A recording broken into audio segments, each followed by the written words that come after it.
My husband laid a hand on me because I refused to enable our 19-year-old son. He told me to learn my place. So the next morning, I served them the most expensive breakfast of their lives: waffles, lobster, and eviction papers. My name is Naya, and at 42 years old, I had to remind my family who actually owns the mansion they sleep in. Before I tell you how I dismantled their egos along with their bank accounts, let me know where you are watching from in the comments below.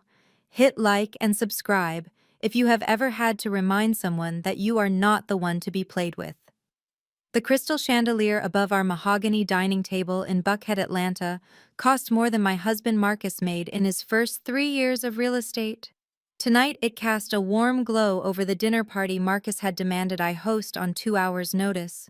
The air smelled of expensive cologne and the honey-glazed ribs I had spent the afternoon slow roasting. Marcus sat at the head of the table holding court like a king in his Italian suit, laughing loudly at his own jokes. He was entertaining the Sterlings, a power couple he was desperate to impress for a new development deal. Through the swinging kitchen door, I could hear him taking credit for the meal, just like he took credit for the house, the cars, and the lifestyle I had quietly funded for 2 decades. I wiped my hands on my grease-stained apron and pushed a stray curl of hair out of my face. I had been up since dawn, managing my catering logistics, before rushing home to play the role of the dutiful wife. When Marcus rang the small silver bell on the table, summoning me like a servant, I took a deep breath. I pushed through the door carrying a tray of vintage reserve wine. The conversation stopped. I knew what they saw. A woman in a messy apron smelling of smoke and spices, standing next to a husband who looked like he just stepped out of a magazine. Marcus did not stand up to help me. Instead, he gestured toward me with his wineglass, a condescending smirk playing on his lips. "Gentlemen and Mrs. Sterling, meet Nia. She is the real magic behind the stove." I forced a polite smile and began pouring the wine. Mr. Sterling tried to be polite, asking me what I thought about the current housing market shifts in Atlanta. Before I could answer, Marcus let out a sharp, dismissive laugh that echoed off the vaulted ceilings. "Oh, do not bother her with the equity talk, Sterling. Nia thinks assets are just something you sit on. She is a wizard with a spice rack, but she does not have the head for business. She leaves the complex thinking to the men of the house." The silence that followed was suffocating. Mrs. Sterling looked down at her plate, embarrassed on my behalf. I froze the bottle hovering over a crystal goblet. For 20 years I had balanced the ledgers, paid off his bad investments, and secretly managed the family trust that kept a roof over our heads. Yet here he was, reducing me to hired help in my own dining room. I placed the bottle down on the table with a deliberate, heavy thud. I did not say a word. I just looked Marcus dead in the eye, my expression cold and unyielding. For a second, his smile faltered, but I turned and walked back into the kitchen, leaving him to salvage the awkward atmosphere he had created. I did not know it yet, but that silence was the beginning of the end. The heavy oak door had barely clicked shut behind the Sterlings when the peace was shattered. The front entrance swung open with enough force to rattle the antique mirror in the hallway. Dante stormed in. At 19, he was the spitting image of his father, tall, handsome, and radiating an unearned confidence. But tonight, he looked like a wreck. His designer streetwear was disheveled, and he reeked of top-shelf tequila mixed with the distinct herbal scent of something illegal and cheap perfume. He walked right past me, as if I were part of the furniture. He did not offer a greeting or even a glance. He went straight to Marcus, who was pouring himself a celebratory brandy by the fireplace. "Dad, fix this." Dante waved his phone in Marcus' face, his voice slurring slightly. "The black card is dead. I am trying to get a table at the Gold Room, and I look like a broke joke out there." Marcus chuckled, the sound of a man who thought throwing money at problems made him a good father. He did not reprimand Dante for the tone or the state he was in. Instead, he reached into his pocket and tossed Dante another card. "Use the corporate expense card, son. Just do not go crazy." He winked at me, but I saw the nervous tick in his jaw. He knew the money was drying up because I was the one who had stopped the transfers. Dante snatched the card and tapped away on his phone, likely trying to run a pre-authorization. A second later, he threw his head back in frustration and slammed his hand against the wall. Declined. It says contact bank. What kind of empire are you running here? Marcus' face flushed a deep red. It must be a system error. I will call them in the morning. Just use cash tonight. I do not have cash. Dante yelled, the entitlement radiating off him in waves. He turned to me for the first time, his gaze landing on the keys to my matte black Mercedes G-Wagon resting on the granite counter. The SUV was the one thing I had bought for myself, a symbol of the success I hid from them, and Dante had been eyeing it since I drove it off the lot. Give me the keys, Ma. My car is in the shop and I am not showing up to the club in a rideshare. I stepped between him and the keys, crossing my arms over my chest. Absolutely not, Dante. Your license is suspended. We just paid $10,000 to keep you out of jail for that DUI last month. You are not driving my car, and you are certainly not driving it while you are intoxicated. Dante stepped closer, looking down at me with a sneer that mirrored his father's perfectly. It was terrifying to see how much of Marcus was in him. Oh, come on. It is just a few blocks. Stop being such a bitter control freak. You have plenty of money stashed away somewhere. I know you do. Just give me the keys, you stingy old woman. You are always trying to ruin my night. The insult hung in the air, heavy and ugly. He reached past me, his hand grabbing for the fob, and the smell of alcohol on his breath was suffocating. I snatched the keys away before he could touch them, and that was the moment the air in the room changed from tense to dangerous. Dante did not wait for permission. The entitlement that had been fed to him since birth took over, and he lunged for the designer bag hanging off my shoulder. I instinctively tightened my grip, pulling it back against my chest. I was not going to let him drive drunk, and I was certainly not going to let him take the one thing I owned that he had not tainted yet. Let go! He snarled, his face contorted in a rage that looked far too natural on such a young face. He yanked the leather strap violently. I stumbled, but I did not let go. It was a tug of war, not just for the keys, but for the last shred of respect I had in this house. Then he shoved me. It was not a playful push. It was a full-force blow to my chest. I lost my footing on the polished tile floor. My body flew backward, and my lower back slammed hard against the sharp granite edge of the kitchen island. The pain was blinding white hot, an immediate radiating up my spine and knocking the wind out of me. I slid down the cabinets until I hit the cold floor, gasping for air, my hand instinctively clutching my lower back. The room spun for a moment. Through the haze of pain, I looked up. I looked for Marcus, my husband, the man I had built from nothing, the man who had sworn before God to protect me. Marcus had not moved. He stood by the fireplace, swirling his brandy, watching the scene unfold with a look of mild annoyance, as if we were interrupting his evening relaxation. He did not rush over to see if I was hurt. He did not reprimand his son for assaulting his mother. Instead, he took a slow, deliberate sip of his drink and walked toward me, his heavy footsteps echoing in the silence. He stopped right in front of me, towering over my crumpled form. "Give the boy the keys, Nia," he said, his voice flat and cold. "You are making a scene over nothing. He is a man now. He has friends waiting. Do not make him lose face in front of his crew just because you want to be difficult." I stared at him, unable to process the cruelty. My back was throbbing, and my own son was rifling through my purse in the background, triumphant. Anger flared through the pain. I grabbed the edge of the counter, trying to pull myself up, my legs shaking. "I am not being difficult," I rasped, pushing myself to a standing position.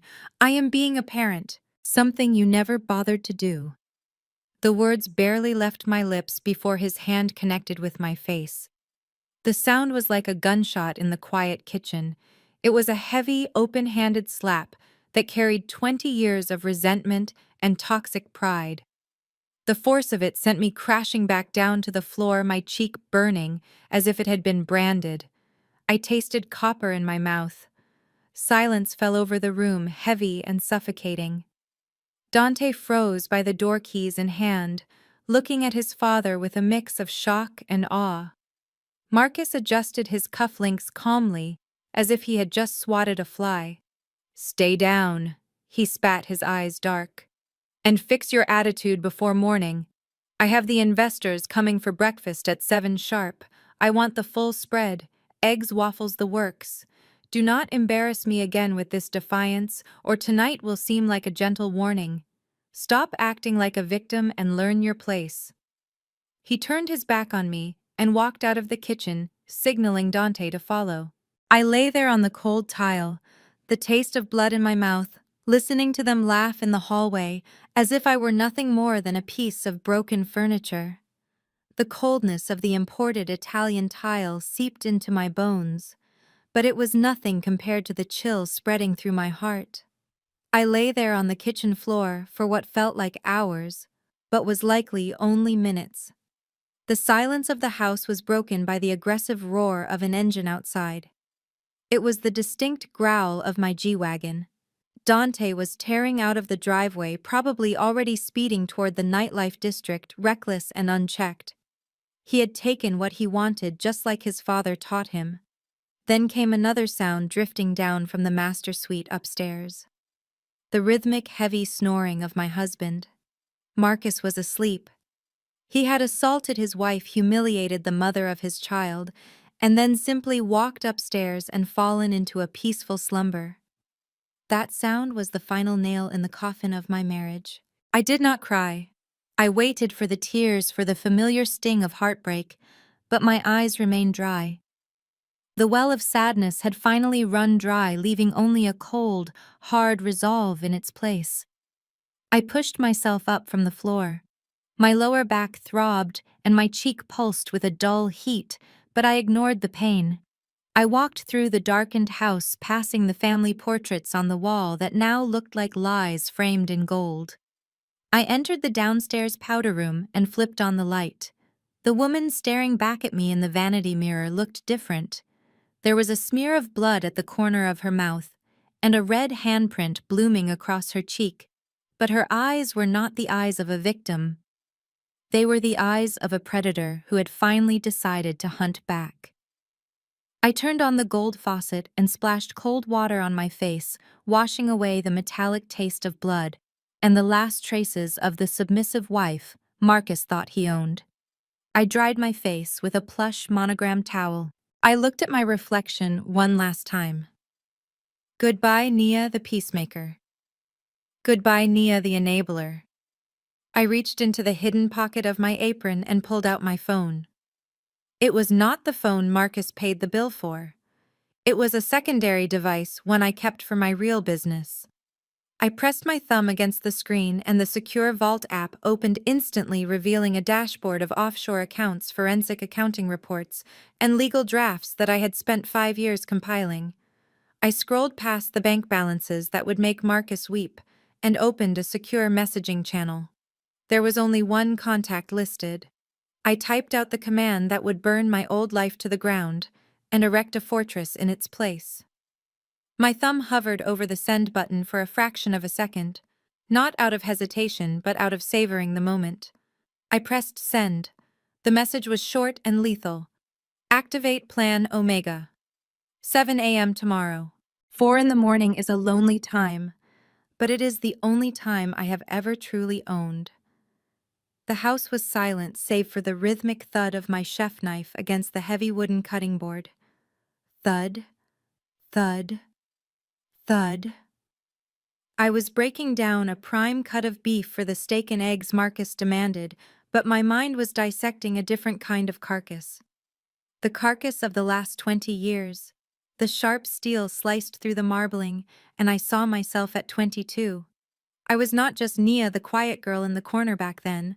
I was the sole heir to Big Mama's soul food empire, a chain of restaurants that fed half of Atlanta. I had a business degree and a trust fund that could have bought this entire neighborhood twice over. Then came Marcus. He did not have a penny to his name, just a smile that could melt butter and a suit that was 2 sizes too big. He talked about building skyscrapers, about legacy, about us being a power couple. I believed him. I was young, and I mistook his hunger for ambition. I remembered the day I wrote the check. It was my inheritance money, the seed capital for M&N real estate. He wanted to put his name first. I let him. I let him play the big shot developer while I sat in the back office fixing his math, correcting his contracts, and smoothing over his reckless mistakes. For 2 decades, I played the role of the silent partner, the supportive wife who just happened to be good with numbers. When he made a bad deal, I covered the losses with my personal funds and let him believe the market had just turned in his favor. I built the pedestal he stood on. I polished the crown he wore. And last night, he used the hand that I filled with gold to slap my face. The knife came down hard, severing a piece of gristle with a finality that echoed in the empty kitchen. I looked at the pile of meat. It was high quality, expensive, just like the life Marcus thought he earned. He had no idea that the woman he called a kitchen assistant was the only reason he was not in a debtor's prison. He thought this breakfast was an apology, a submission. He thought I was in here cooking to save my marriage. I scraped the meat into the sizzling pan, the sound loud and aggressive. I was not cooking to save anything. I was cooking the last meal for a man who was already dead walking. I was just waiting for the sun to come up to bury him. The steak was searing in the cast-iron skillet, sending plumes of savory smoke into the air, but my focus shifted from the stove to the sleek silver laptop resting on the marble island. I wiped my hands on a towel and logged in. The screen illuminated my face with the cold blue light of truth. It was time to review the quarterly report of M&N Real Estate.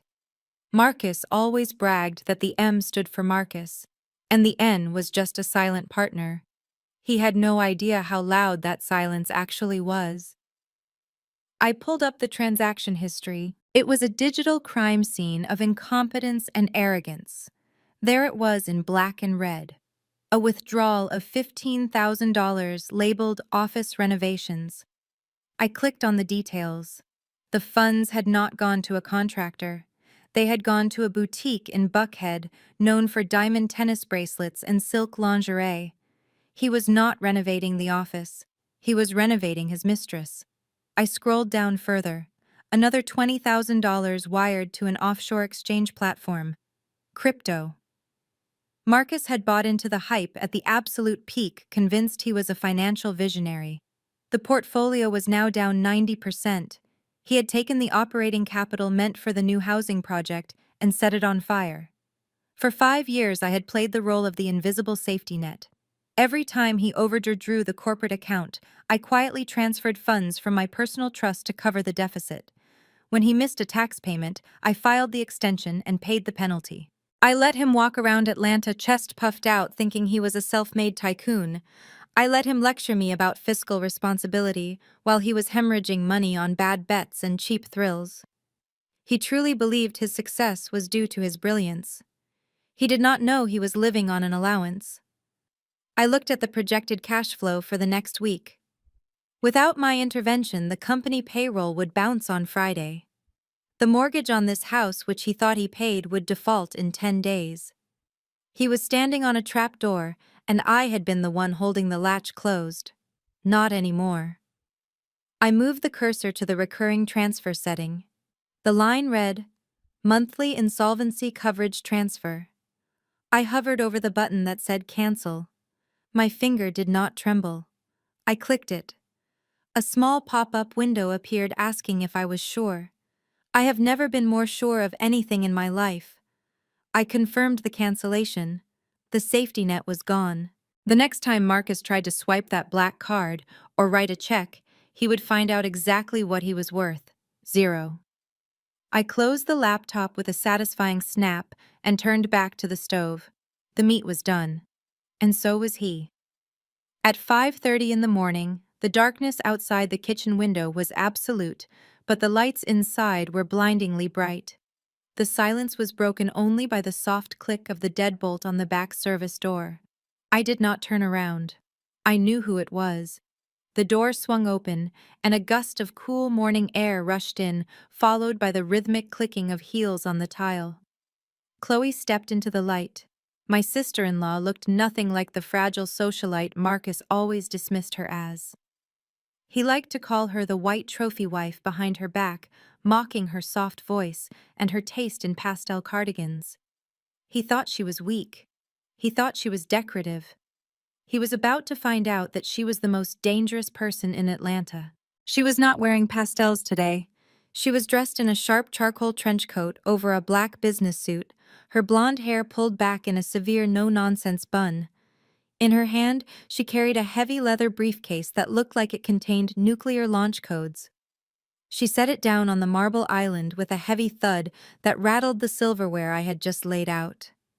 She looked at the bruising on my face, and her blue eyes narrowed into slits of cold fury. She did not ask if I was okay. She knew that question was redundant. Instead, she walked to the coffee pot, poured a mug of black coffee, and leaned against the counter like a soldier preparing for battle. "It is done," she said, her voice devoid of any warmth. "I executed the transfers at midnight, exactly 1 minute after you sent the signal. I drained every single joint account you share with him. The operating expenses, the emergency fund, even that secret rainy day account he thought you did not know about. I moved it all to the offshore trust. He is not just cash poor, Nia, he is insolvent. If he tries to buy a pack of gum at the gas station this morning, his card will decline." I nodded, flipping a pancake with mechanical precision. Marcus always underestimated Chloe. He had used her husband, his own younger brother David, as a financial shield for years. 3 years ago, Marcus had tricked David into co-signing a high-risk construction loan, telling him it was just standard liability paperwork.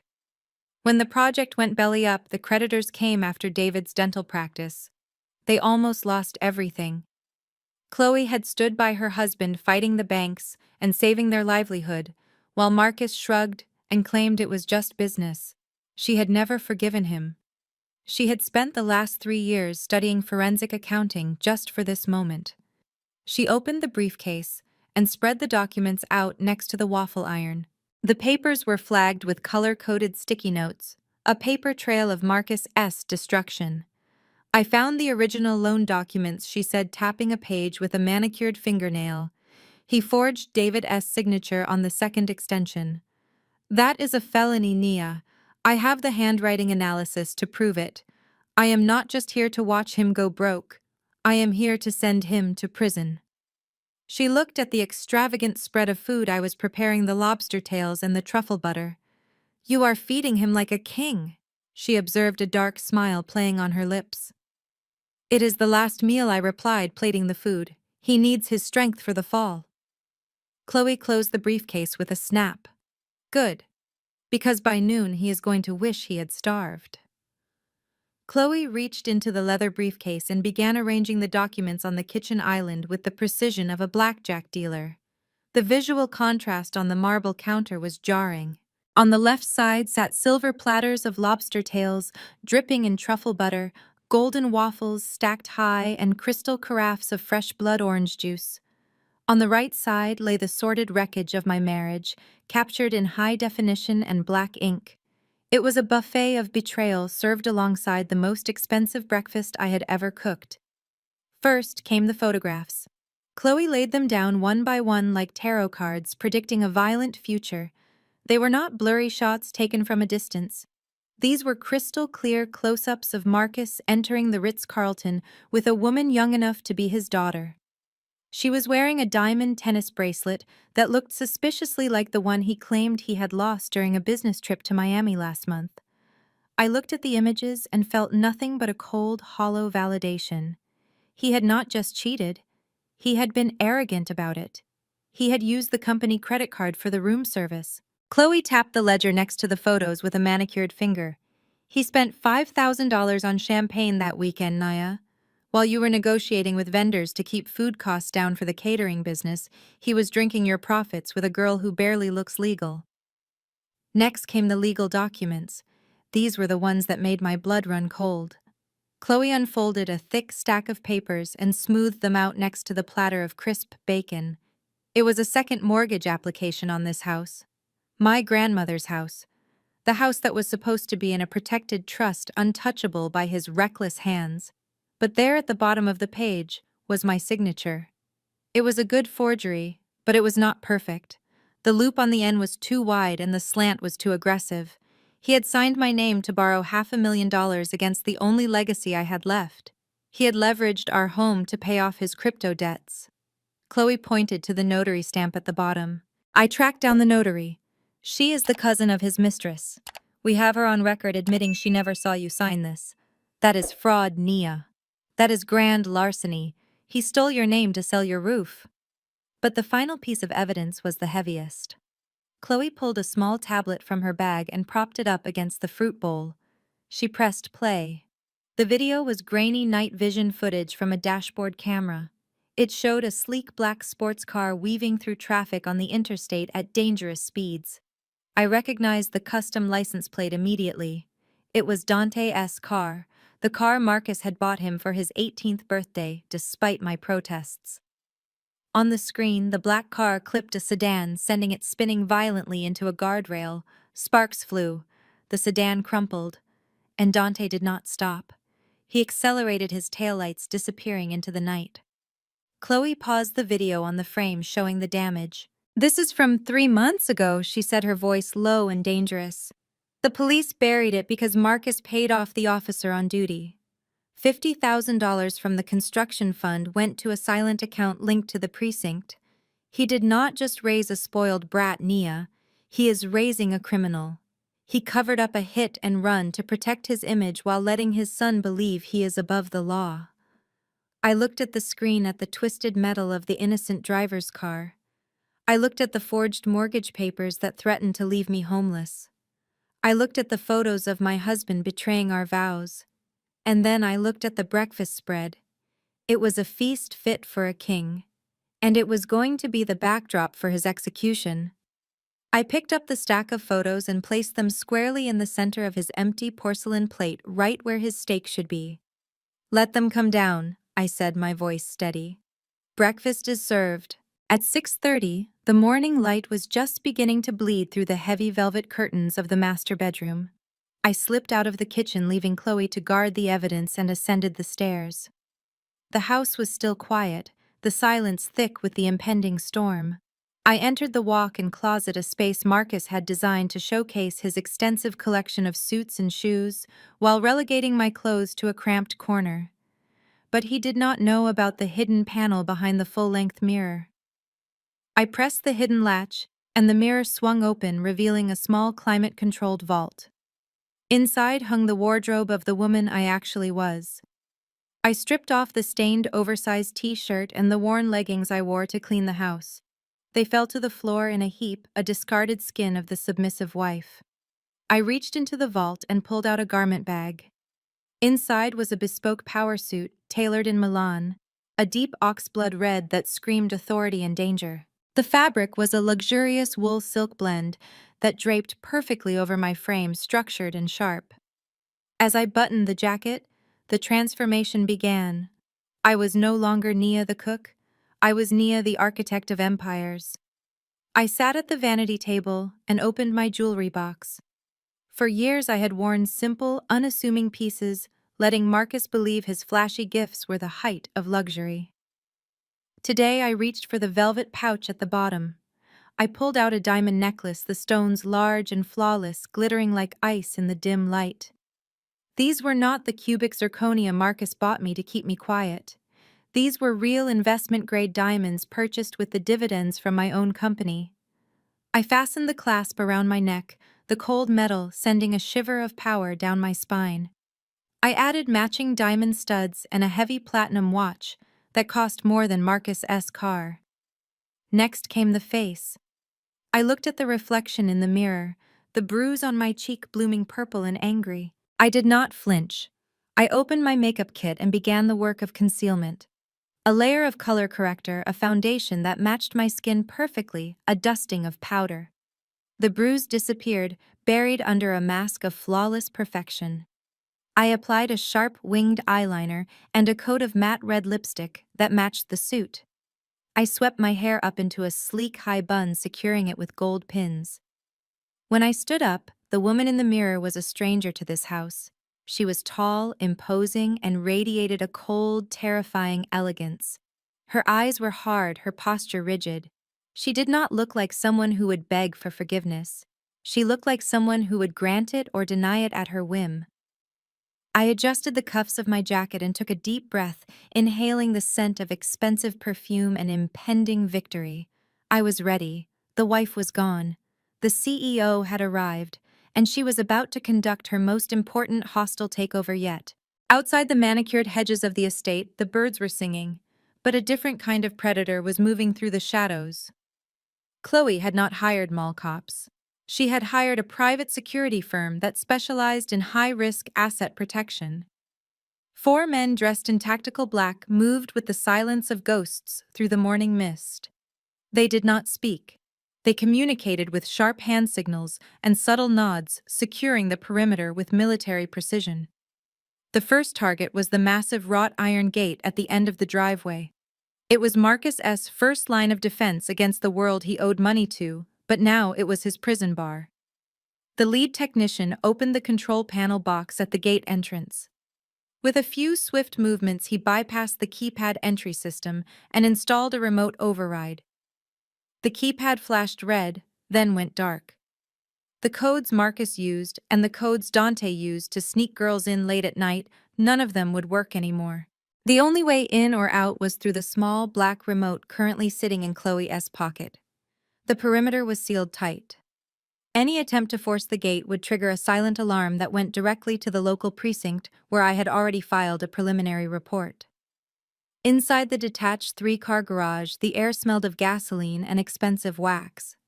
Marcus's pride and joy sat in the center bay.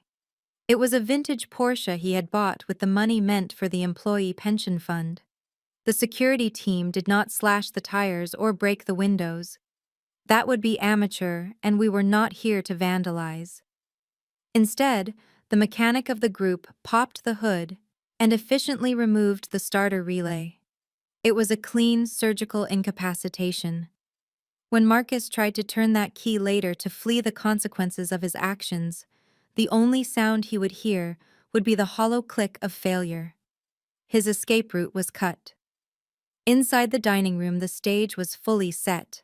I walked in the heels of my Louboutins, clicking rhythmically against the hardwood floor, before silencing as I stepped onto the Persian rug. The room was bathed in golden morning light, illuminating the feast I had prepared. But I did not go to the kitchen.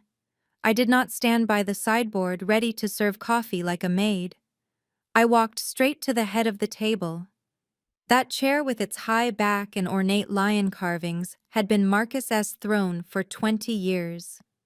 He sat there to lecture me about budget. He sat there to belittle my intelligence. He sat there to feel like a king while living on a pauper's budget. I pulled the heavy chair out. The wood scraped against the floor, a sound of finality. I sat down. The leather was cold against the fabric of my suit, but I settled into it, claiming the space. I placed my hands on the polished mahogany surface, fingers splayed, claiming ownership. I looked down the length of the long, empty table toward the foot where Marcus would soon stand, confused and powerless. I checked the platinum watch on my wrist. It was 6:59. Everything was silent. The house was a steel trap, the exits were blocked, and the evidence was laid out. I folded my hands on the table and waited for the sound of footsteps on the stairs. At 7:30, the sun finally crested the horizon, hitting the master suite with a brilliance that felt like a personal endorsement from God himself. Marcus stretched his limbs deep into the 1,000-thread-count Egyptian cotton sheets, letting out a groan of pure satisfaction. For the first time in months, he woke up without the crushing weight of impending financial doom pressing on his chest. Today was the day. Today was the coronation. The contract with the developers was sitting on his desk, ready to be signed at 9. That signature was going to wipe away the red ink, the crypto losses, and the gambling debts. He was going to be liquid again. He was going to be rich. He rolled over, expecting to see the cowering form of his wife, but his hand hit only cold, empty space. Her side of the bed was made pristine and untouched. He smiled, a slow, cruel curling of his lips. His hand throbbed slightly, a phantom reminder of the discipline he had dispensed the night before. He did not feel guilt. He felt the righteous calm of a captain who had steered his ship back on course. Naya had been testing boundaries lately, getting too comfortable with her opinions and her little stingy attitude about the cars. Last night was just a correction, a necessary realignment of the natural order. She needed to remember that her comfort, her status, and her very existence in this world were gifts he bestowed upon her. Nia, he called out, his voice raspy with sleep but heavy with authority. He waited for the soft shuffle of her slippers, or the timid yes Marcus from the bathroom. Silence.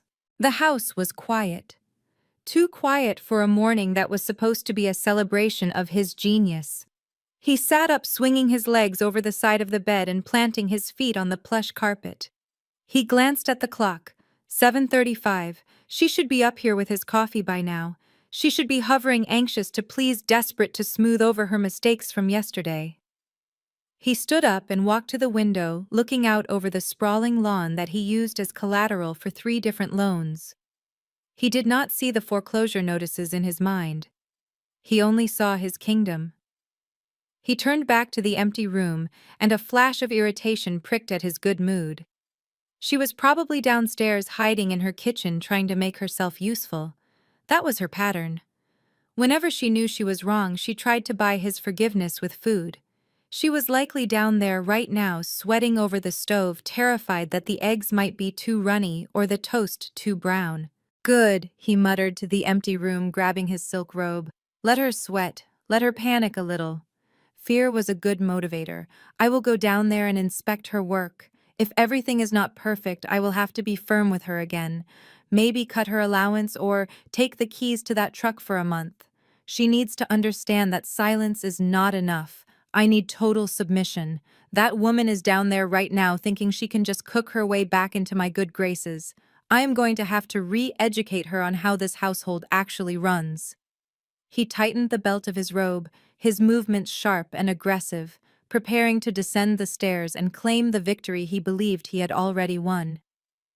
Dante emerged from his bedroom looking like the aftermath of a natural disaster. He dragged his feet across the landing, his designer sneakers scuffing against the hardwood floor. He was still wearing the crumpled streetwear from the night before, stained with God knows what, and reeking of stale tequila and regret. His eyes were bloodshot and puffy, and he squinted against the morning light as if it were a personal attack. He did not look like the heir to an empire. He looked like a child who had played too hard and was now paying the price. He mumbled something unintelligible, a complaint about the brightness or the noise of his own existence, and shuffled toward the stairs. Marcus met him at the top of the landing, radiating a vitality that was almost offensive in contrast. He clapped a heavy hand on his son's shoulder, ignoring the way Dante winced. Up and at them, son Marcus boomed, his voice too loud for the hungover boy. Today is a big day. We are going to sign the deal that puts your name in lights. Shake it off. You need to learn how to handle your liquor if you want to sit at the big table. Dante grunted, rubbing his temple, but he fell into step behind his father. They descended the grand staircase together, a portrait of toxic masculinity passed down from one generation to the next. As they reached the bottom of the stairs, the smell hit them. It was not the simple smell of bacon and eggs. It was a rich, complex aroma that smelled like money. It smelled like browned butter and truffle oil, like searing meat and fresh brioche. Marcus sniffed the air, and his smile widened into a grin of pure triumph. He nudged Dante in the ribs. "You smell that?" he asked, his voice dripping with satisfaction. "That is the smell of a woman who knows she messed up. I told you she would be down here trying to make amends." They walked through the hallway and pushed open the double doors to the formal dining room. The sight that greeted them was staggering. The long mahogany table, usually reserved for Thanksgiving or Christmas, was groaning under the weight of a feast that bordered on obscene. This was not a breakfast. It was a culinary apology written in excess. There were silver platters piled high with bright red lobster tails glistening with herb butter. There were thick cuts of Wagyu beef seared to perfection and resting on beds of microgreens. A crystal bowl filled with black sturgeon caviar sat on crushed ice next to gold-rimmed plates of blinis. There were towers of Belgian waffles topped with edible gold leaf and carafes of juice that looked freshly squeezed from fruit grown in Eden. It was magnificent. It was expensive. And to Marcus, it was total surrender.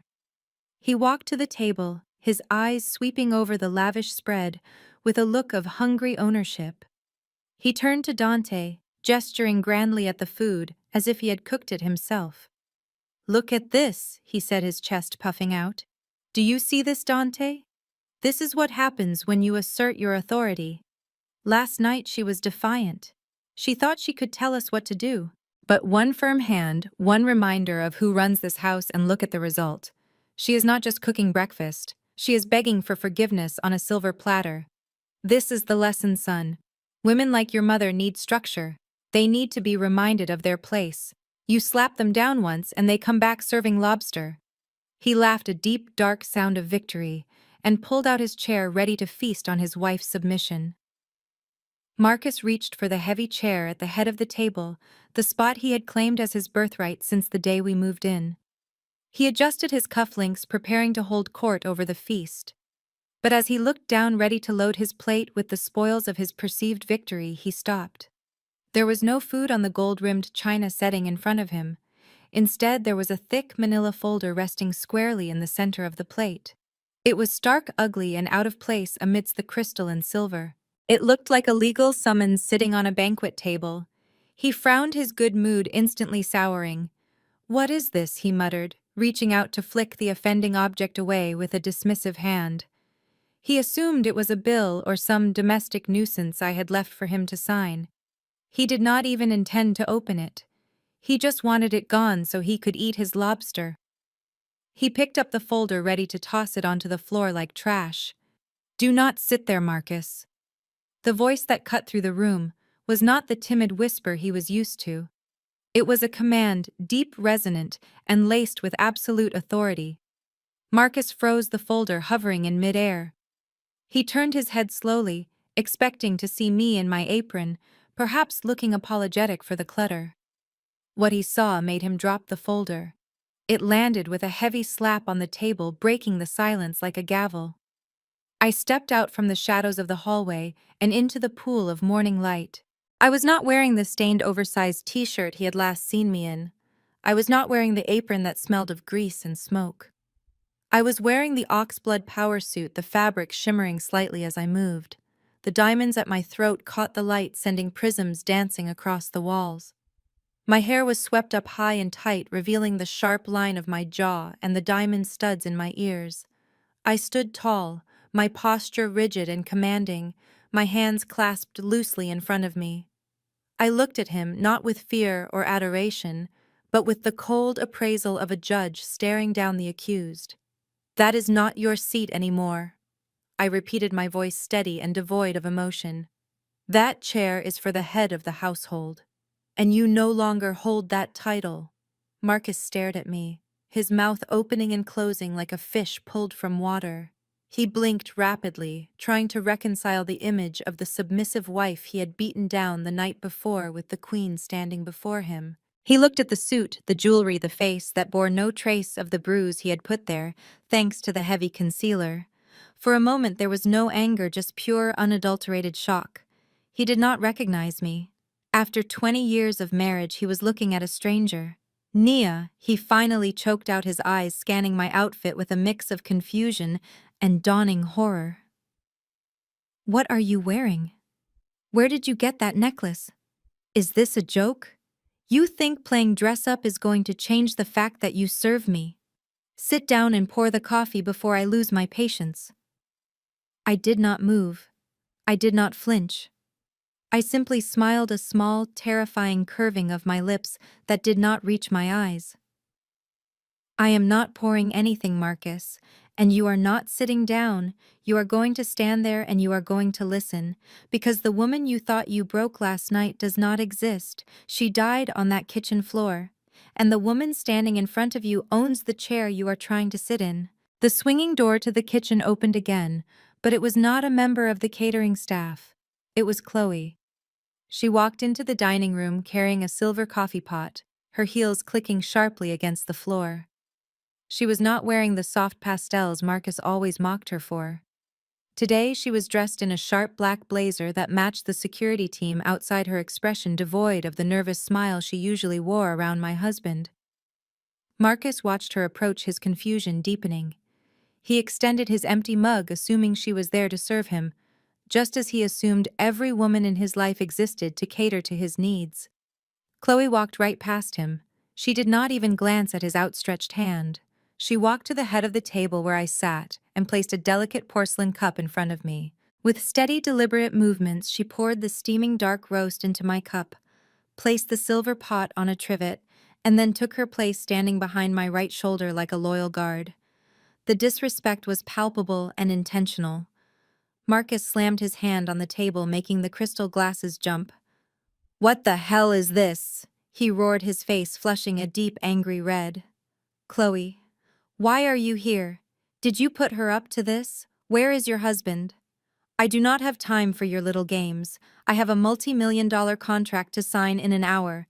Get out of my house and take this ridiculous costume party with you."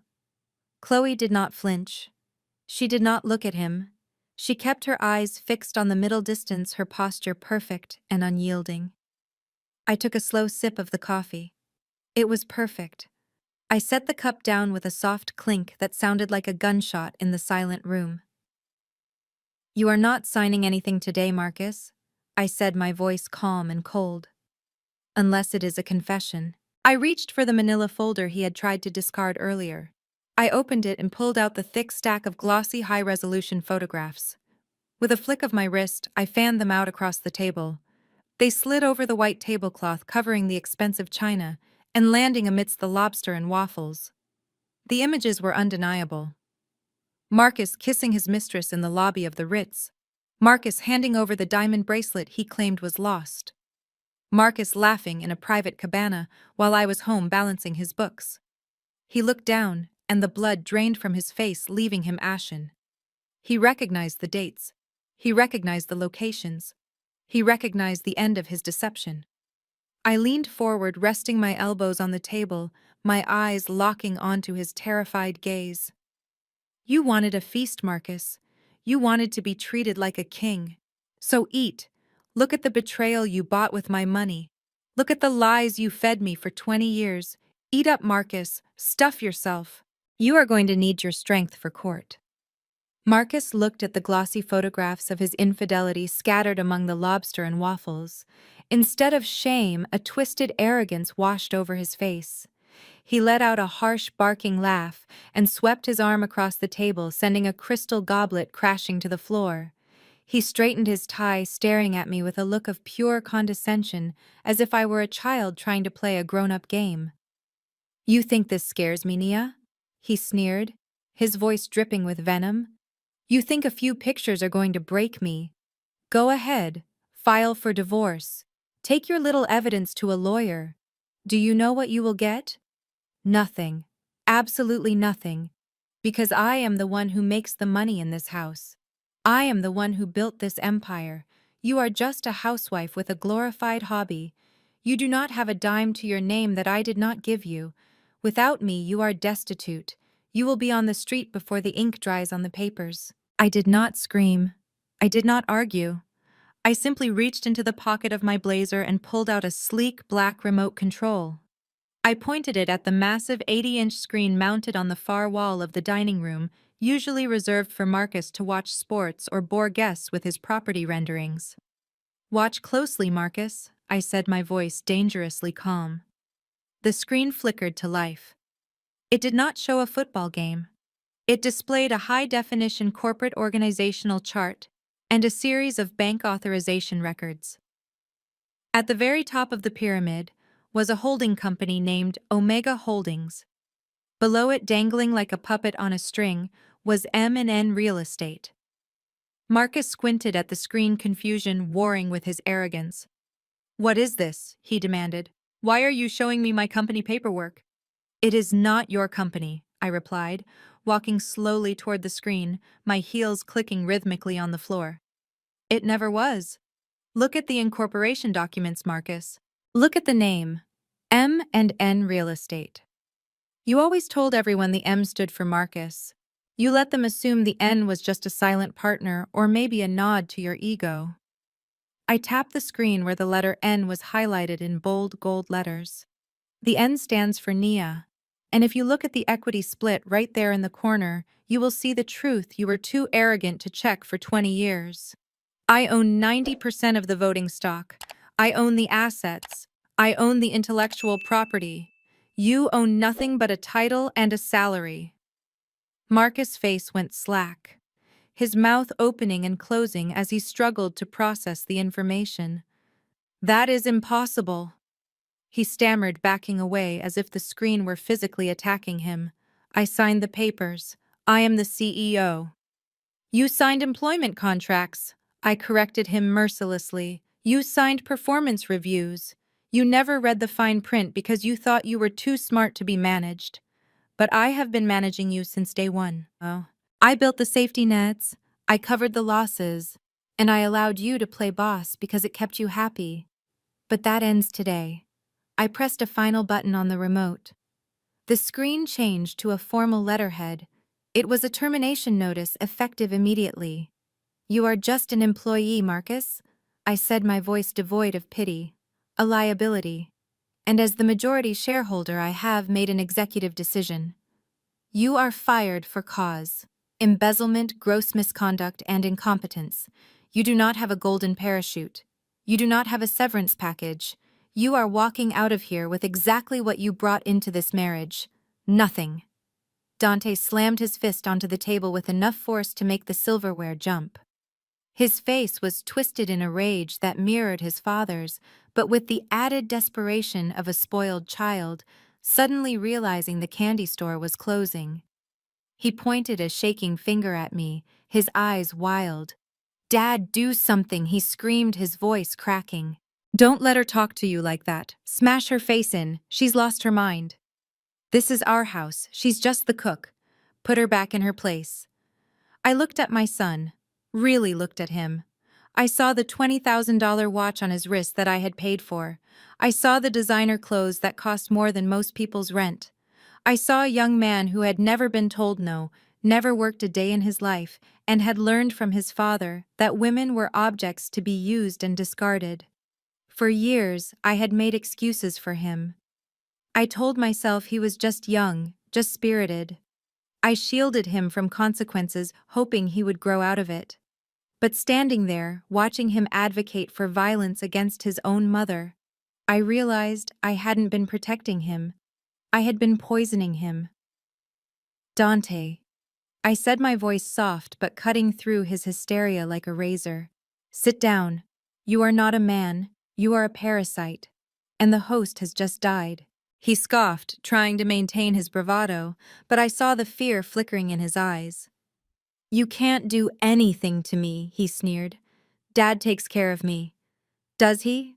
I asked, glancing at Marcus, who was still staring at the screen in shock. Your father is bankrupt, Dante.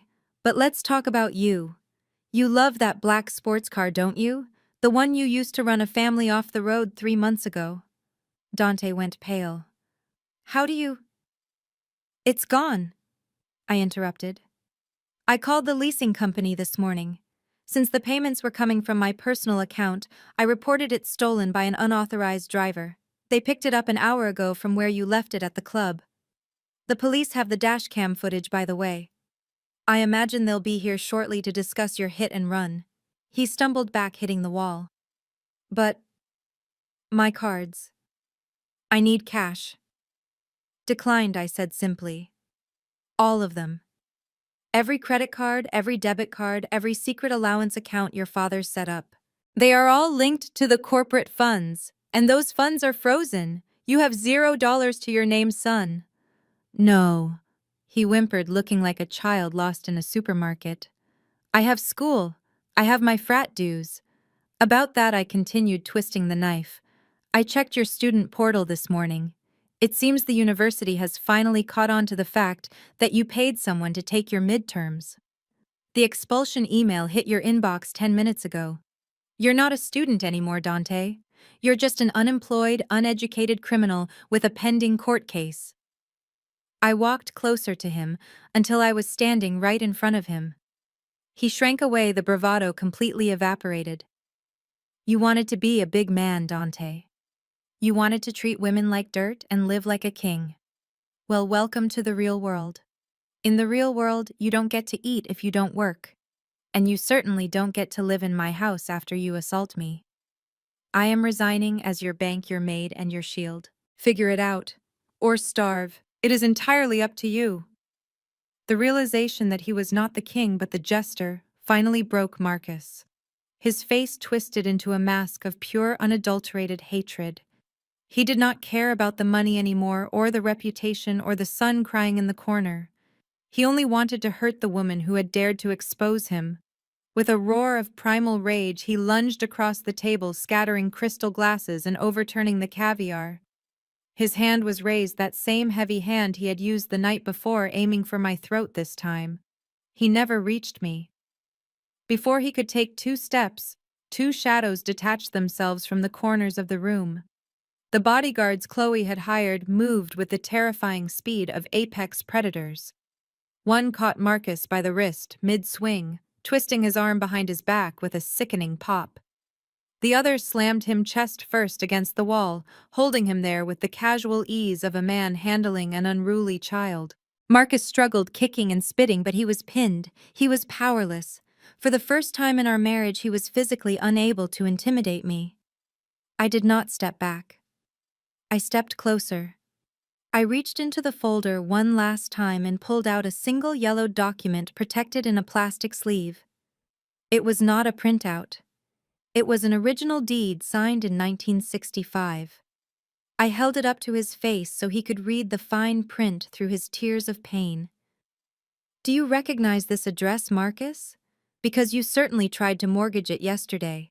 This house is not marital property. It never was. My grandmother, Big Mama, bought this land when folks like us were not even allowed to walk in this neighborhood. She paid for it in cash she earned scrubbing floors and frying chicken. And when she died, she left it to me. To Nia. Not to Nia and her husband. Just Nia. In a trust so ironclad that even your best lawyers could not crack it. I watched the realization dawn on him.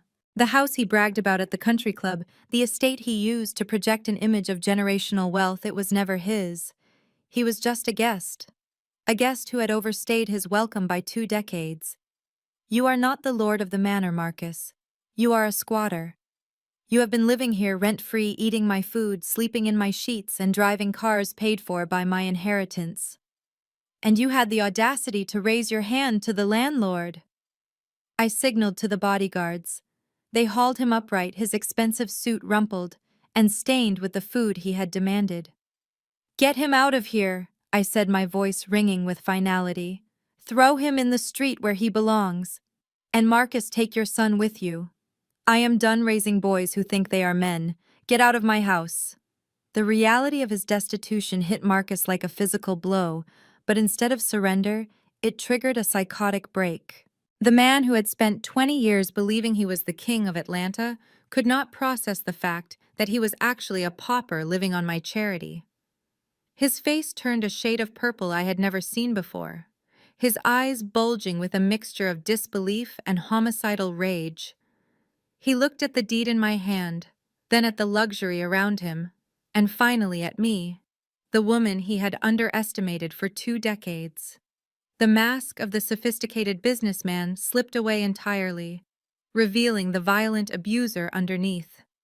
You stole it from me, he screamed, his voice cracking into a high-pitched wail of despair. You witch! You planned this. You think you can throw me out. I built this. I am Marcus King. He scanned the table frantically, his eyes locking onto the sharp serrated steak knife resting next to the uneaten Wagyu beef. In a blur of motion, he grabbed it. The silver glinted in the morning light as he raised it above his head. He did not care about the bodyguards. He did not care about the consequences. He just wanted to destroy the source of his humiliation. He lunged across the table, scattering the fine china and sending the crystal vase of hydrangeas crashing to the floor. I did not move. I did not flinch. I watched him come at me with the detached curiosity of a scientist observing a rabid animal. I knew he would never reach me. Before he could take a second step, the bodyguard on his left moved with terrifying efficiency. He did not strike Marcus. He simply intercepted the momentum. A heavy hand clamped onto Marcus' wrist, twisting it until the knife clattered uselessly onto the hardwood. Another hand grabbed the back of his expensive Italian suit jacket and used his own forward motion to slam him face first into the floor. The sound of his body hitting the ground was heavy and final. Air left his lungs in a wheezing grunt. The second bodyguard stepped in, placing a knee squarely in the center of Marcus' back, pinning him to the Persian rug like a butterfly in a display case. Marcus struggled, kicking his legs and spitting curses into the wool, but he was completely immobilized. The violence he had used to control me for so long was now being used to dismantle him. I looked over at the corner of the room. Dante, the boy who had shoved his own mother the night before, was pressed against the wainscoting, his eyes wide with terror. The swagger was gone. The toughness he had borrowed from his father had evaporated the moment real power entered the room. He was trembling violently, his hands clutching his own shirt as if trying to hold himself together. He looked at his father pinned and helpless on the floor, and then he looked at me. For the first time in his life, he saw me not as a servant or a punching bag, but as the most dangerous person in the room. He did not say a word. He just slid down the wall until he was crouching on the floor, making himself as small as possible, praying that the wrath of the queen would not turn toward him next. The silence that followed the violence was short-lived. It was shattered by a sound that every criminal in Atlanta dreads. Sirens. Not the distant wail of a passing ambulance, but the ear-splitting crescendo of a convoy turning into our driveway. Blue and red lights flashed against the silk drapes, painting the dining room in the chaotic colors of emergency. Marcus stopped struggling against the bodyguard's grip. He craned his neck trying to see out the window, his eyes widening as he realized his private fortress had been breached. The front door did not need to be broken down. Chloe had unlocked it remotely seconds before the convoy arrived. A team of agents swept into the foyer. They were not local beat cops responding to a domestic disturbance. These men and women wore navy blue windbreakers with yellow lettering that spelled out FBI and Economic Crimes Division. They moved with the heavy, coordinated precision of a tidal wave flowing into the dining room and surrounding the table. Agent Miller, the lead investigator, whom Chloe had been feeding evidence to for months, stepped forward. He looked down at Marcus, who was still pinned to the Persian rug, his expensive suit now ruined. "Marcus King," he announced, his voice cutting through the room like a blade. "You are under arrest." Marcus tried to speak, to bluster his way out of it, as he had done his entire life. "Do you know who I am?" he sputtered, spitting on the floor. "This is a mistake. I will have your badges. I will sue this entire department." Agent Miller did not even blink. He pulled a folded document from his jacket pocket. "We know exactly who you are, Mr. King. You are the subject of a federal investigation regarding the embezzlement of $4 million from Omega Holdings. We also have a warrant for your arrest on 12 counts of wire fraud, 3 counts of money laundering, and the forgery of mortgage documents involving this property." The agent nodded to his team. 2 officers stepped forward and hauled Marcus up from the floor. He hung limp in their grasp, all the fight drained out of him by the weight of the charges. They spun him around and pulled his arms behind his back. The sound of the handcuffs ratcheting shut was the sweetest music I had ever heard. Click, click, click. Cold steel locking away 20 years of my misery. Marcus looked at me then. His face was pressed against the wall, but he turned his head, desperate to make eye contact. "Nia," he pleaded, his voice breaking into a sob. "Baby, tell them. Tell them it was a misunderstanding. We can fix this. You cannot let them take me. I am your husband." I stood there in my oxblood power suit, my diamonds glittering in the police lights. I looked at the man who had slapped me 12 hours ago, the man who had stolen my inheritance and corrupted my son. I did not feel pity. I did not feel love. I felt the immense relief of a burden finally being lifted. I took a sip of my coffee and looked him dead in the eye. You were my husband, Marcus. Now you are just case number 492. Get him out of my sight. The sight of his father in handcuffs broke whatever fragile reality Dante had been clinging to. The invincible titan he worshipped was being dragged away like a common criminal, leaving Dante exposed and terrified in the wreckage. He scrambled across the floor on his hands and knees, abandoning all dignity. He reached for me, his fingers clutching at the hem of my pants like a drowning man grabbing at a lifeline. Tears streamed down his face, mixing with the grime of his night out, making him look pathetic and small. "Mom, please," he wailed, his voice high and thin with panic. "You have to stop them. They are hurting him. Do something." "I am sorry, Mom. I swear I am sorry. I was drunk. I did not mean to push you. Please fix this. Tell them to let him go. We can go back to how it was. I will be good. I promise." I looked down at the boy I had birthed. For 19 years, I had cushioned every fall, wiped every tear, and paid every price for his mistakes. I had loved him with a fierce, blinding devotion, hoping that my love would be enough to counteract his father's poison. But last night, when he shoved me into that granite counter, he had made his choice. He had chosen the power of the fist over the power of the heart. I reached down and peeled his fingers off my leg one by one. My touch was not gentle. It was firm and final. I stepped back, creating a chasm of distance between us that no amount of begging could bridge. "You are not a child, Dante," I said, my voice devoid of the warmth he was searching for. "You are a 19-year-old man. Last night, when you put your hands on me, you decided you were grown enough to use violence. You stood there and laughed while your father hit me. You stole my keys and left me bleeding on the floor. You chose your side, son, and now you have to live on it."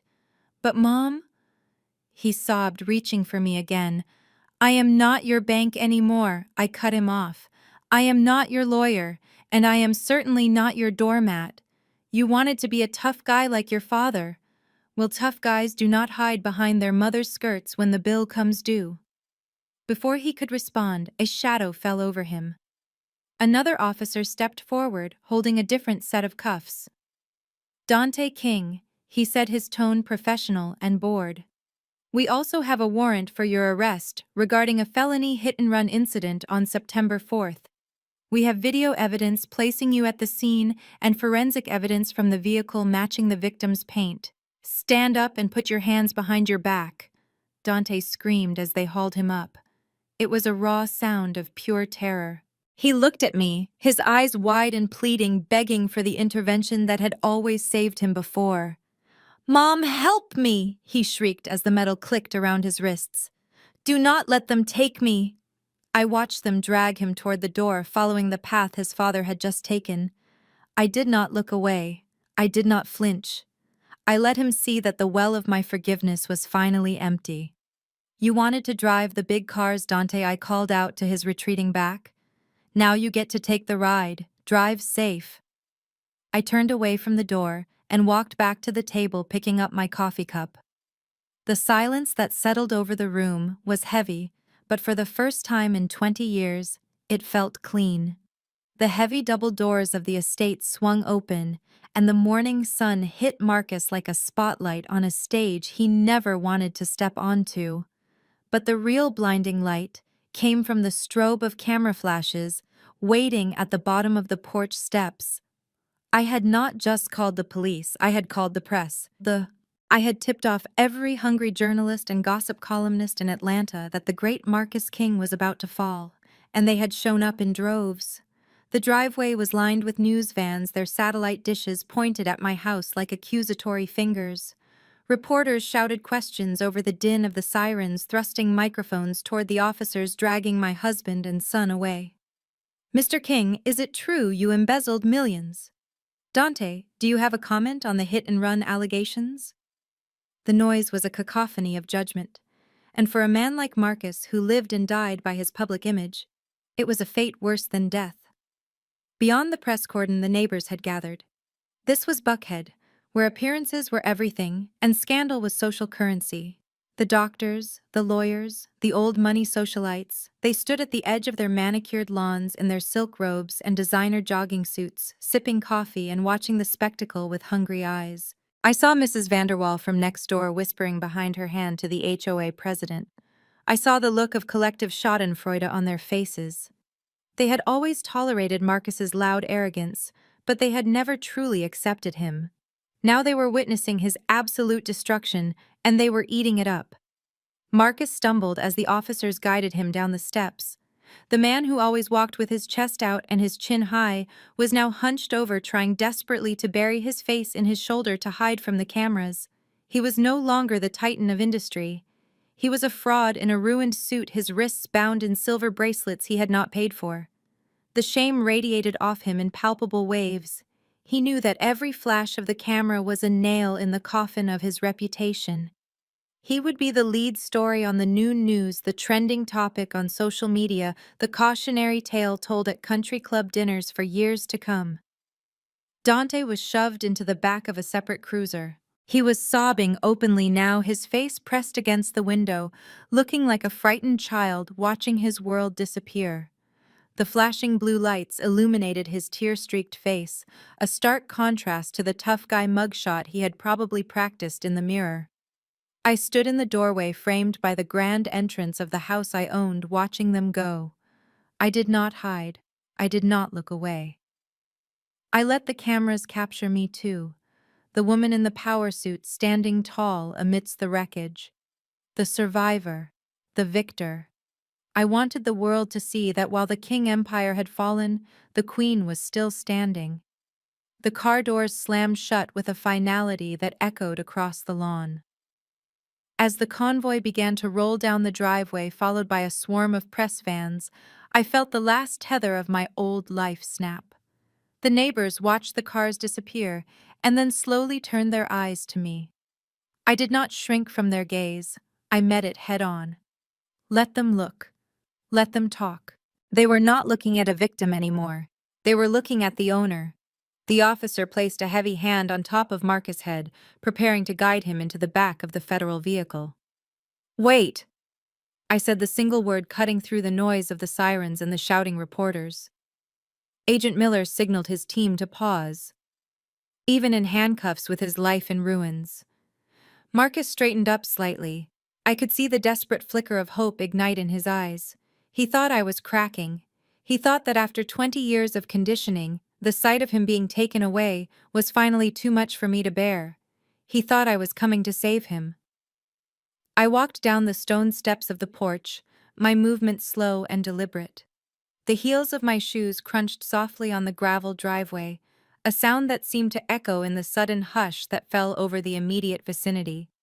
The cameras clicked furiously, a wall of shutter sounds capturing the grieving wife approaching the fallen husband. But I was not grieving. I was closing the casket. I stopped inches from him. I was close enough to smell the stale alcohol from the night before, mixed with the sour tang of his fear. I reached out and adjusted the lapel of his ruined jacket, smoothing a wrinkle with a touch that looked tender to the onlookers, but felt cold as ice to him. He leaned toward me, his eyes pleading. "Nia," he whispered, his voice trembling. "Please." I leaned in closer, rising on my tiptoes until my lips were brushing against his ear. To the cameras, it looked like a tearful goodbye, a final moment of intimacy between a couple being torn apart by tragedy. It was intimate, but it was the intimacy of a knife finding the gap between the ribs. "You were right about one thing last night, Marcus," I whispered, my voice a soft caress against his skin. "You told me that I needed to learn. You said that a woman needs to know her place. Well, I finally learned the lesson." I felt him tense up, his body going rigid as he realized this was not a rescue. "I learned that you never keep a snake in your pocket and expect it not to bite." I continued, the words pouring out like smooth poison. I learned that you do not feed a parasite because it will only grow strong enough to kill you. And most importantly, I learned that my place is not in the kitchen, my place is on the throne. I pulled back just enough to look him in the eyes. The hope was gone, replaced by a hollow, dawing horror. He looked at me, and for the first time he saw the monster he had created. He saw the 20 years of neglected brilliance, the silenced rage, and the meticulous planning that had led to this exact second. He opened his mouth to speak, to curse me or beg me. I never found out. "Good luck in prison, sweetheart," I said loud enough for the nearest officer to hear. I flashed him a smile. It was not the polite smile of the trophy wife. It was not the accommodating smile of the business partner. It was a radiant, blinding smile of pure, unadulterated victory. It was the smile of a woman who had just watched her house burn down and was already planning how to decorate the palace she would build on the ashes. "Officer, get him out of here." I stepped back, signaling the end of the audience. The officer shoved Marcus into the back seat of the car. As the door slammed shut, severing him from my life forever, I saw his face pressed against the glass one last time. He was screaming, but the soundproof glass reduced his rage to a silent, impotent mime. I stood there on the driveway, breathing in the crisp morning air. It tasted like exhaust fumes and justice. The sirens faded into the distance, leaving a heavy silence in their wake. I turned on my heel and walked back up the stone steps, crossing the threshold into the house that was finally truly mine. The air conditioning hummed a low, steady rhythm, trying to scrub the scent of desperation and cheap cologne from the foyer. I walked back into the dining room. It looked like a battlefield where the only casualty was a man's ego. The table was still laden with the feast I had enslaved myself to prepare. The lobster tails were cold, the butter congealing into a waxy film. The waffles were stale. It was a masterpiece of culinary skill that had served its only purpose. It was bait, and the rat had been caught. A member of the catering staff, a young woman named Sarah, who had watched the arrest with wide eyes, stepped forward nervously, holding a silver tray. "Ma'am," she asked, her voice trembling slightly. "What should we do with the food? Should we pack it up?" I looked at the spread. Hours of labor, thousands of dollars in ingredients. It meant absolutely nothing to me. It smelled like fear. It smelled like the nights I spent waiting for him to come home. It smelled like the lies he told me while eating my cooking. I waved a hand dismissively. "Get rid of it," I said, my tone flat. "All of it. Throw it in the trash. Feed it to the stray dogs down the street. I do not care. I just do not want to see it. I do not want to smell the scent of betrayal in my dining room for 1 second longer. Scrub this table down with bleach. I want every trace of him wiped clean." Sarah nodded quickly, signaling the team to clear the table. I walked over to the sideboard where Chloe was waiting. She had ditched the coffee pot. In her hand, she held a chilled bottle of Dom Perignon and 2 crystal flutes. She popped the cork with a satisfying hiss that sounded like a sigh of relief. She poured the golden liquid, the bubbles dancing to the surface. She handed me a glass, her blue eyes sparkling with a mixture of adrenaline and pride. "You put on a hell of a show, Nia," she said, clinking her glass against mine. I almost felt sorry for him. Almost. I took a long sip, the cold, dry wine washing away the taste of the morning. "Do not waste your pity," I replied. "He certainly never wasted any on us." Chloe reached into her briefcase one last time. She pulled out a thick document bound in a blue legal cover. It was not evidence this time. It was a liberation decree. "Here," she said, sliding it across the sideboard. "The divorce petition. I had it drafted 3 weeks ago, just waiting for the green light. All it needs is your signature and we can file it before he even gets booked at the station." I looked at the papers. Petition for dissolution of marriage. It looked beautiful. Better than any contract Marcus had ever signed. I ran my finger over the title line. "It is over," I whispered. Finally. 1 month later, the view from the 42nd floor of the Omega Holdings Tower was breathtaking. The Atlanta skyline stretched out before me, a glittering tapestry of steel and ambition, but for the first time in my life, I was not looking up at it. I was looking down on it. I stood at the head of the massive glass conference table, my hands resting on the cool surface. Around me sat 12 of the sharpest minds in finance and development. They were not looking at Marcus. They were looking at me. They were waiting for my command. "We are moving forward with the acquisition of the Downtown District Redevelopment Project," I said, my voice projecting clearly across the room. "And regarding the liquidation of M&N real estate assets, sell them off, piece by piece. I want the capital reinvested in the Community Scholarship Fund by Friday." Heads nodded. Pens scratched against paper. There was no questioning my authority. No one asked me to make coffee. No one interrupted me. I was wearing a white silk suit today, a color of rebirth and absolute confidence. My hair was loose, cascading in curls around my shoulders, no longer bound tight to hide my face. I dismissed the board with a nod, and the room cleared, leaving me alone in the silence of my success. My assistant walked in quietly, holding a single envelope. She looked hesitant. "Ms. King, this came in the mail today. It is from the state penitentiary." She placed it on the desk as if it were a bomb. I looked at the return address. It was scrawled in handwriting I knew better than my own. Marcus. Even from a cell, he was trying to reach out, trying to manipulate, trying to pull me back into the darkness. I picked up the envelope. It felt light, flimsy. Inside, there were probably pages of excuses, promises, or perhaps threats. It did not matter. The words of a ghost have no power over the living. I did not reach for a letter opener. I did not hesitate. I tore the envelope in half. The sound of the ripping paper was crisp and satisfying. I tore it again and again until Marcus's last attempt at control was nothing but confetti in my hands. I walked over to the wastebasket and let the pieces fall. They drifted down, settling among the discarded drafts and coffee cups, exactly where they belonged. I walked to the floor-to-ceiling window and pressed my hand against the glass. Below me, the city was moving, alive and vibrant. I took a deep breath, inhaling the filtered air of the executive suite.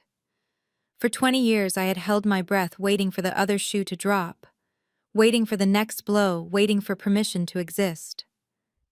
Now, I was breathing for myself.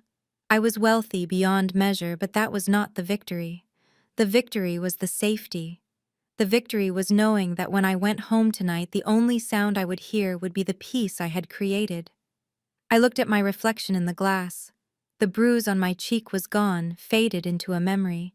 The fear in my eyes had been replaced by a steel resolve.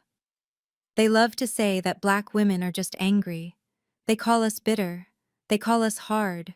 They are wrong. We are not angry. We are just debt collectors coming to balance the ledger. And as I looked out over my city, I knew one thing for certain. Today, the debt has been paid in full. This story serves as a powerful reminder that silence should never be mistaken for weakness.